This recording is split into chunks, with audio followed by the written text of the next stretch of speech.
lalaki na nagngangalang Dicky, na nagmula sa mahirap na pamilya.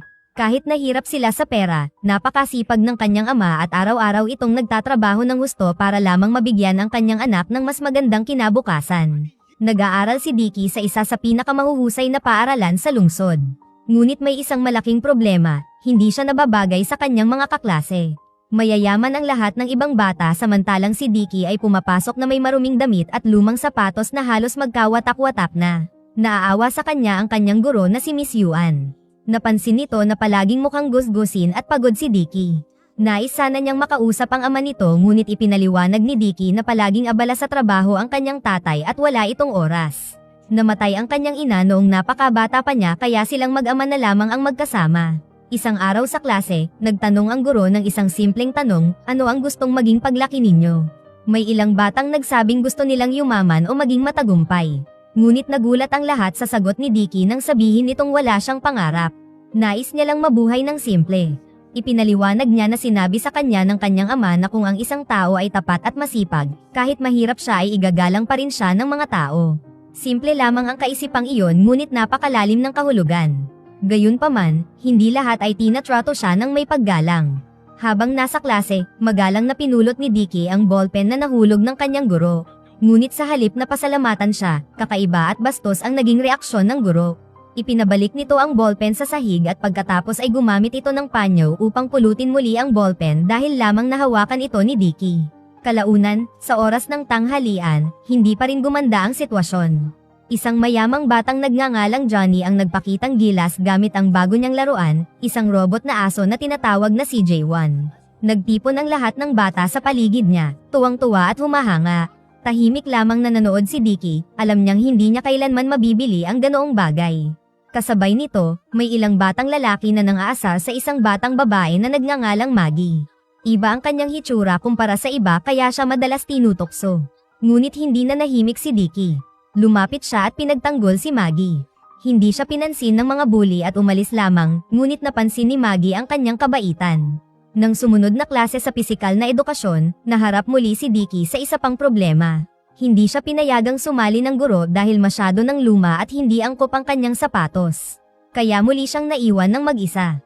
Ilang minuto ang lumipas at lumapit si Maggie upang samahan siya. Sinabi ni Maggie na kunwari ay nakalimutan niya ang sarili niyang sapatos para lamang samahan si Dicky.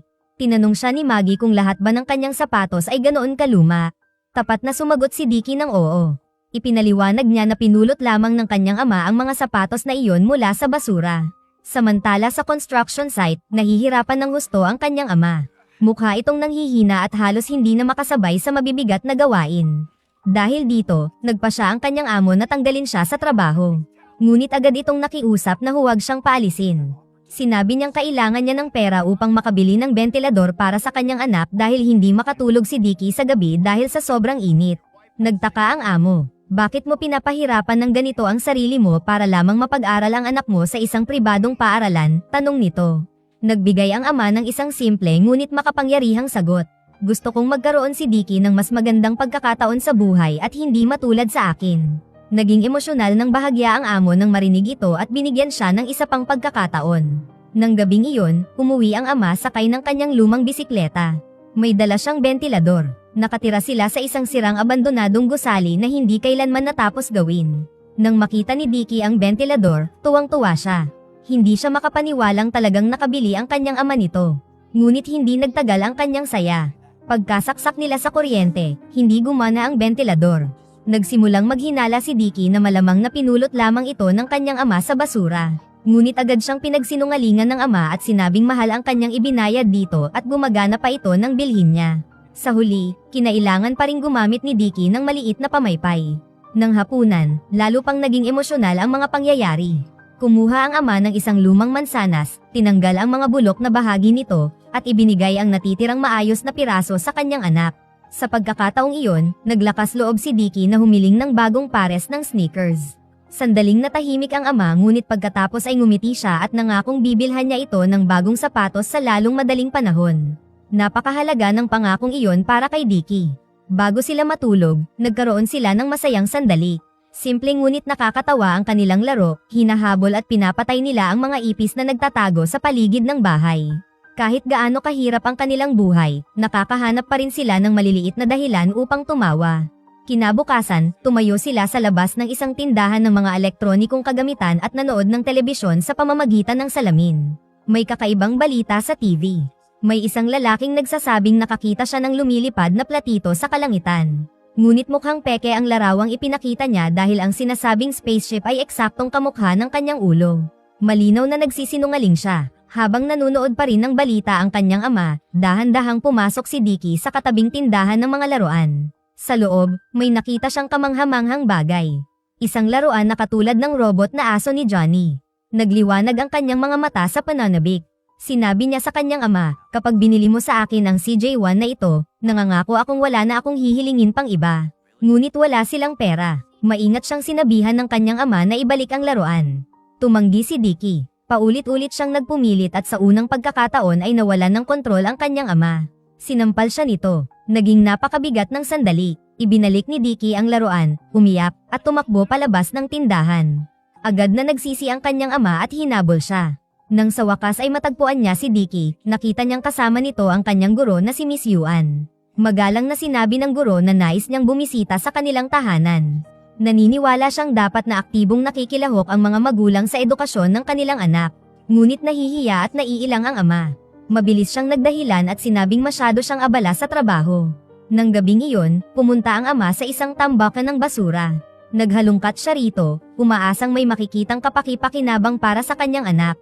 Nakakita siya ng isang luma ngunit maayos pang pares ng sneakers. Pagkatapos ay napansin niya ang isang sirang telebisyon at sinubukan niyang tingnan kung gumagana pa ito. Biglang may kakaibang nangyari. Isang kumikinang na lumilipad na bagay ang lumitaw mula sa tambak ng basura at mabilis na lumipad papunta sa kalangitan. Ngunit may iniwan ito sa likod, isang maliit na berdeng kumikinang na bola. Nang makauwi ang ama, masaya niyang sinabi kay Dicky, may nakita akong mas maganda pa kaysa sa CJ1. Tumakbo si Dicky para tingnan ito ngunit agad na nawala ang kanyang kasabikan. Isa lamang itong kakaibang berdeng bola. Gayunpaman, nagpasya siyang dalhin ito sa paaralan kinabukasan. Sa paaralan, dumating na naman si Johnny para asarin siya. Tinanong nito, ano yang bagay na iyan Dicky? Sinabi ni Dicky, CJ7 ang tawag dito at mas maganda pa ito kaysa sa CJ1 mo. Tumawa si Johnny at ininsulto siya. Sinabi pa nito na baka napulot lang ng ama ni Dicky ang laruan sa basurahan. Nagalit si Dicky at binalaan si Johnny na huwag magsalita ng ganoon tungkol sa kanyang ama. Ngunit hindi tumigil si Johnny. Sa halip, sumipol siya. Ilang segundo lang ang lumipas, lumitaw ang isang napakalaking batang lalaki na ang pangalan ay Dragon. Hinawakan siya ni Dragon at itinapon na parang wala lang. Nang gabing iyon, napag-alitan si Dicky ng kanyang ama. Punit ang kanyang uniforme at nasangkot pa siya sa away. Ipinaliwanag ni Dicky na pinagtatawanan siya ng lahat dahil sa walang kwentang laruan na ibinigay niya. Habang nag-uusap sila, may hindi inaasahang nangyari. Biglang umilaw ang berdeng bola. Pagkatapos, nagsimulang bumukas ang isang kakaibang itim na lagusan. Natakot si Dicky at itinapon ito. Sumigaw siya at sinabing ang bola ay isinumpa at may nakita pa raw siyang mga multo. Ngunit hindi siya pinansin ng kanyang ama at ipinagpatuloy lamang ang pag-aayos ng kanyang uniforme. Biglang bumukas ng dahan-dahan ang pinto ng aparador. Tumingin si Dicky sa loob at may nakita siyang gumagalaw. Napasigaw siya sa takot. Nainis na ang kanyang ama kaya ipinasok niya si Dicky sa loob ng aparador bilang parusa. Mag-isa sa dilim, labis na natakot si Dicky. Nagsimula siyang manalangin at humingi ng proteksyon sa Diyos. At doon, may mahiwagang nangyari. Nagsimulang magliwanag ang berdeng bola na parang flashlight. Nagbago ang paligid at pakiramdam ni Dicky ay napunta siya sa ibang mundo. Sa kakaibang pangitaing iyon, nakita niya ang isang nilalang na may ulong hugis repolyo. Ginamit ng nilalang ang antena nito upang ayusin ang mga sirang bagay. Ngunit habang ginagawa iyon, nasira ang batong enerhiya na nagbibigay buhay dito at naging isang walang buhay na laruan ang nilalang. Biglang natapos ang pangitain. Nagulat si Dicky. Ang berdeng bola ay naging isang maliit na nilalang na alien. Sa sandaling iyon, binuksan ng kanyang ama ang pinto. Mabilis na itinago ni Dicky ang alien. Pagkatapos umalis ng kanyang ama papuntang trabaho, sinubukan ni Dicky na unawain kung ano ang nilalang na ito. Matapos mag-isip ng mabuti, nakabuo siya ng isang nakakatuwang conclusion. Isa itong asong galing sa kalawakan. Mula noon, pinangalanan niya itong CJ7. Nang gabing iyon, naglaro sina Dicky at CJ7, nagtawanan, at sumayaw pa nga. Sa unang pagkakataon, tunay na nakaramdam ng saya si Dicky. Pagkatapos, nakakita si CJ7 ng isang bulok na mansanas. Gamit ang kakaibang kapangyarihan nito, ginawa nitong sariwa muli ang mansanas. Tinikman ito ni Dicky at hindi siya makapaniwala. Ngayon, sigurado na siya na hindi lamang ito isang laruan. Isa itong mahiwagang aso. Kinabukasan sa paaralan, buong pagmamalaking isinakay ni Dicky si CJ7 sa kanyang balikat. Nagpa siya siyang subukan ito. Sinabi niya, kung matatalo mo ang pinakamalakas na aso rito, isa ka talagang super dog. Pagkarinig nito, tumakbo si CJ7 papunta sa aso at nakakagulat na natalo ito ng napakadali. Labis na natuwa si Dicky. Ngayon, may kumpiyansa siyang pumasok sa paaralan. Kalaunan, habang nagtatago sa banyo, nakaisip si Dicky ng isang kalokohan plano. Hiniling niya kay CJ7 na tulungan siyang makakuha ng 100 sa pagsusulit. Naglabas si CJ7 ng isang maliit na toolbox at gumawa ng espesyal na salamin para sa kanya. Habang nasa pagsusulit, may maliliit na robot na lumabas mula sa salamin. Tahimik nilang iniskan ang mga sagot ng ibang estudyante at ipinadala ang lahat ng sagot kay Dicky. Maayos na sana ang lahat ngunit biglang may napansin si Johnny. Napansin niya ang mga lumilipad sa paligid at sinubukan niyang hulihin ang mga ito hanggang sa aksidente niyang tinamaan ang guro. Dahil dito nauwi sa kaguluhan ang buong klase. Ngunit sa gitna ng lahat ng ito, kalmadong natapos ni Dicky ang kanyang pagsusulit. Nang ilabas ang resulta, sa unang pagkakataon ay nakakuha si Dicky ng perfect score. Napakasaya at napaka-proud niya ngunit hindi nagtagal ang kanyang kaligayahan. Hiniling ng guro na makita ang kanyang salamin. Kinabahan si Dicky at mabilis itong ibinato sa guro. Kalaunan muling nakipagkita si Dicky kay CJ7. Sinabi niya rito na PE class ang susunod niyang asignatura at kailangan niya ng super sneakers. Sa loob lamang ng ilang segundo, ginawa ito ni CJ7. Sa PE class, ipinakita ng guro ang kanyang pinakamataas na record sa pagtalon at buong pagmamalaking sinabi na wala pang estudyanteng nahigitan iyon. Pagkatapos, lumapit si Dicky suot ang kanyang bagong sapatos. Madali niyang nalampasan ang record. Nagulat ang lahat. Ibinaba pa ng guro ang bar at pinasubukan siyang muli, ngunit mas mataas pa ang kanyang nalundag. Habang nasa treadmill, biglang tumubo ang mekanikal na mga paa sa sapatos. Napakabilis niya kaya hindi na kinaya ng makina at nasira ito. Sa swimming pool naman, naglabas ng mga propeller ang sapatos. Lumangoy si Dicky na parang speedboat sa ilalim ng tubig. Sa football, naging napakalakas ng kanyang sipa kaya nabasag ang goalpost. Sa puntong iyon, napagtanto ng guro na may mali. Hinamon niya si Dicky sa isang laban ngunit nakakagulat na nanalo si Dicky ng madali. Dahil sa kanyang mga ginawa, nauwi siya sa matinding problema. Dumating si Mr. Cow kasama ang mga pulis para hulihin si Dicky. Ngunit bago nila siya mahuli, ginamit ni Dicky ang kanyang sapatos upang lumipad palayo. Biglang nagising si Dicky. May piraso pa ng mansana sa kanyang bibig. Tumingin siya sa paligid at napagtanto niyang panaginip lamang pala ang lahat. Sa sandaling iyon, umuwi ang kanyang ama at sinabihan siyang maghanda para sa klase. Ngunit nakita ni Dicky si CJ7 sa loob ng kanyang bag. Nalito siya. Maaaring panaginip lamang ang lahat, ngunit totoo si CJ7. Nagsimula siyang maniwala na matutulungan siyang muli ni CJ7. Habang papunta sa paaralan, huminto siya malapit sa isang eskinita kung saan may nakatirang totoong aso. Nagpa siya siyang subukan si CJ7. Hinamon niya itong makipaglaban sa aso ngunit nagkamali siya. Buong bilis na sumugod ang totoong aso at madaling naitapon si CJ7. Pagkatapos ng pangyayaring iyon, nakaramdam ng matinding pagkadismaya si Dicky sa kanyang asong alien. Pagkatapos sinabi niya kay CJ7 na gumamit ng mahika para muli siyang makakuha ng 100 na marka. Ngunit sa pagkakataong ito, sa halip na eyeglass ay isang tumpok ng tae ang inilabas nito. Dinala pa rin niya ito sa pagsusulit, umaasa ng himala. Ngunit habang tumatakbo ang oras, tila walang nangyayari. Naubos ang oras at wala siyang naisulat. Nagsimula siyang mataranta. Napansin ni Johnny ang tae at pinagtawanan siya. Itinapon pa niya iyon sa mukha ni Dicky. Pagkatapos ng pagsusulit, labis na nagalit si Dicky.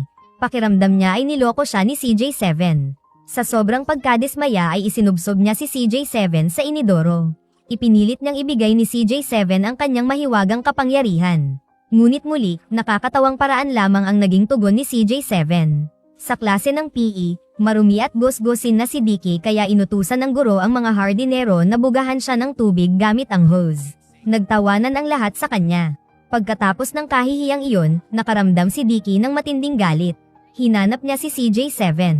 Sa pagkakataong ito, nagpanggap siyang nagsisisi. Mahinahon niya itong tinawag at pinapalapit. Nagtiwala si CJ7 at dahan-dahang lumabas mula sa pinagtataguan nito. Ngunit bigla siyang sinunggaban ni Dicky at itinapon ng diretso sa basurahan. Umalis siya ngunit makalipas lamang ang ilang sandali, nakonsensya siya. Tumakbo siya pabalik upang kunin si CJ7 ngunit huli na ang lahat. Nakuha na ng truck ng basura ang mga basura. Tumakbo si Dicky habang sumisigaw at umiiyak, nakikiusap na huminto sila. Nang makauwi siya, tuluyan siyang napaiyak. Sinabi niya sa kanyang ama na nawala niya ang laruan at hindi niya alam ang gagawin. Biglang may sinabi ang kanyang ama na ikinagulat niya.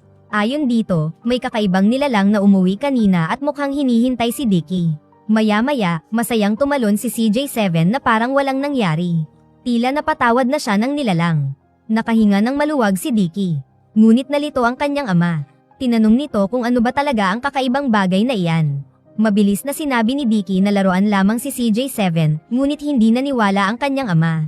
Sinimulan niyang pilipitin at baluktutin si CJ7. Dinaganan pa niya ito ng mabigat na bakal ngunit hindi ito nasira. Buhay pa rin ito. Nabahala ang kanyang ama at sinubukan sirain ito ng tuluyan, ngunit pinigilan siya ni Dicky at nakiusap na huwag itong saktan. Nang gabing iyon, may isa na namang mahiwagang nangyari. Hindi makatulog si Dicky dahil sa init. Ginamit ni CJ7 ang kanyang antena upang ayusin ang sirang bentilador. Sa wakas, umihip ang malamig na hangin. Ngunit matapos gamitin ang kanyang kapangyarihan, nanghina si CJ7 at nakatulog. Kinabukasan, nagulat ang ama ni Dicky. Nagtaka siya kung paano biglang gumana ang bentilador. Kasabay nito, ipinakita ni Dicky ang kanyang test paper. Nagulat at natuwa ang kanyang ama dahil nakasulat doon ang 100 na marka. Sa paaralan, naglakad si Dicky nang may pagmamalaki habang nakasakay si CJ7 sa kanyang balikat. Ngunit napansin siya ng mga bully. Nang maramdaman ni CJ7 ang panganib, mabilis itong nagtago sa kanyang bag. Tinanong ni Johnny kung ano ang kanyang itinatago. Hindi siya pinansin ni Dicky at nagpatuloy sa paglalakad ngunit biglang inagaw ni Johnny ang kanyang bag. Nahuli si CJ7. Sinubukan ng mga bully na alamin kung ano ito. Gumamit sila ng iba't ibang kagamitan ngunit walang nakasira kay CJ7. Lumaban si Dicky at nakawala. Nang malapit na niyang masuntok si Johnny, muling dumating si Dragon. Hinawakan nito si Dicky at handa na siyang bugbugin. Ngunit biglang dumating si Maggie. Inutusan niya si Dragon na pakawalan si Dicky. Sinubukan siyang atakihin ni Dragon ngunit mas malakas pala si Maggie kaysa sa inaakala ng lahat. Sa isang suntok lamang, napalipad niya si Dragon. Binato siya nito ng isang bariles ng tubig, ngunit nabasag niya iyon gamit lamang ang kanyang mga kamay. Muling sumugod si Dragon, ngunit mahigpit siyang sinunggaban ni Maggie at pinisil hanggang mawalan ito ng malay. Nagulat ang lahat. Nagpasalamat naman si Dicky. Sa sandaling iyon, dumating ang guro at pinarusahan silang lahat. Habang nakatayo sila sa bakuran, bumalik si CJ7 at niyakap si Dicky. Ipinakita ngayon ni Dicky sa lahat kung ano ang kayang gawin ni CJ7. Pinaupo niya ito at pinagawa ng mga nakakatawang ekspresyon ng mukha. Namangha ang lahat ngunit biglang nanghina muli si CJ7. Nagsimula itong masira na tila nauubusan ng enerhiya. Samantala sa construction site, buong pagmamalaking ipinapakita ng ama ni Dicky ang test paper sa kanyang mga katrabaho. Masayang masaya siya, ngunit nang tingnang mabuti ng kanyang amo ang papel, nagbago ang ekspresyon nito. May sinabi itong nakakagulat, kung nakakuha ng perpektong marka ang anak mo, siguradong nandaya siya. Ipinaliwanag niya na orihinal na 0 ang marka at nagdagdag lamang ng 1 at 0 upang magmukhang 100. Kinabukasan, pag-uwi ng ama ni Dicky, tinanong niya ang anak tungkol sa katotohanan. Sa pagkakataong ito, hindi nagsinungaling si Dicky. Inamin niya ang lahat. Inamin niyang nandaya siya. Labis na nadismaya ang kanyang ama nang marinig iyon. Kaya kinuha niya si CJ7 at sinabi, mababalik mo lang ang laruan mo kapag nakakuha ka ng higit sa 60 na marka. Sobrang nadismaya si Dicky at kinamuhian ang kanyang ama. Sinabi niya pa na kapag nakakuha siya ng higit sa 60, iwan na siya nito ng mag-isa. Just leave me alone forever! If you get a score over 60 using the brains in your own head, then I will leave you alone. It's a deal. I'm going to get that grade. You just watch me. Nang araw ding iyon, may isa pang pagsusulit si Dicky. Sa pagkakataong ito, nagpasya siyang gawin ang kanyang makakaya ng walang pandaraya. Samantala, nagtatrabaho ang kanyang ama sa mataas na bahagi ng isang gusali. Delikado ang trabaho, ngunit ipinagpatuloy pa rin niya ito. Biglang nagkaroon ng kakilakilabot na aksidente. Isang mabigat na metal ang nahulog at sumabit sa lubid na nakatali sa kanyang mga paa. Hinila siya nito pababa. Sinubukan siyang iligtas ng kanyang mga katrabaho ngunit hindi nila nagawa. Nahulog siya mula sa napakataas na lugar. Sa paaralan naman, masayang-masaya si Dicky. Sa wakas, mahusay niyang nasagutan ang kanyang pagsusulit ng mag-isa. Ngunit hindi nagtagal ang kanyang kasiyahan. Lumapit si Miss Yuan at isinama siya sa ospital. Doon niya narinig ang napakasakit na balita, namatay ang kanyang ama sa isang aksidente.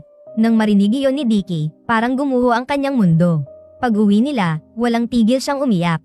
Sinabi niya sa kanyang guro na umalis na. Matutulog lang ako, at kapag nagising ako, babalik na ang tatay ko. Nang gabing iyon sa ospital, lumabas si CJ7 mula sa bag ng ama ni Dicky. Tiningnan ni CJ7 ang walang buhay na katawan ng ama at nalungkot. Pagkatapos ay nagpa siya itong gumawa ng isang matapang na bagay. Ginamit nito ang kanyang kapangyarihan upang pagalingin siya. Dahan-dahang nagsimulang maghilom ang mga sugat, ngunit hindi pa rin iyon sapat. Lalong nanghina si CJ7, ngunit hindi ito sumuko. Paulit-ulit itong sumubok. Kinabukasan, may hindi kapani-paniwalang nangyari. Nagising si Dicky at nakita ang kanyang ama na buhay at natutulog sa kanyang tabi. Agad niya itong niyakap ng mahigpit. Pakiusap, huwag mo na akong iwan muli. Nalito ang kanyang ama ngunit niyakap din siya pabalik. Parang isang himala ang lahat. Ngunit may kapalit ang himalang iyon. Makalipas ang ilang sandali, nakita ni Dicky si CJ7. Halos hindi na ito makalakad at gumagawa ng kakaibang tunog. Pagkatapos, may maliit na kumikinang na bola na nahulog mula sa antena nito. At sa isang iglap, naging isang walang buhay na laruan si CJ7. Isa na lamang itong simpleng manika. Inakala ng ama ni Dicky na naubos lamang ang baterya nito. Sinubukan nilang ayusin ito sa lahat ng paraan, ngunit walang gumana. Wala na si CJ7. Mula noon, dala-dala ni Dicky si CJ7 saan man siya magpunta, umaasang balang araw ay babalik ito. Nang dumating ang bakasyon sa tag-init, nagpunta sa isang picnic ang lahat ng estudyante. Habang nagsasaya sila, may biglang nakita si Dicky sa langit, isang lumilipad na platito. Kasabay nito, muling nagsimulang kumislap ang antena ni CJ7. At may kahanga-hangang nangyari. Daan-daang nilalang na katulad ni CJ7 ang lumitaw. Tumakbo sila papunta rito. Pakiramdam ni Dicky ay dumating na sa wakas ang pamilya ni CJ7. Marahil ay mayroon pa ring pag-asa. At iyan ang emosyonal na kwento ng isang mahirap na batang lalaki, ng kanyang mapagmahal na ama, at ng isang mahiwagang nilalang na kaibigan na tuluyang nagbago sa buhay ni Dicky.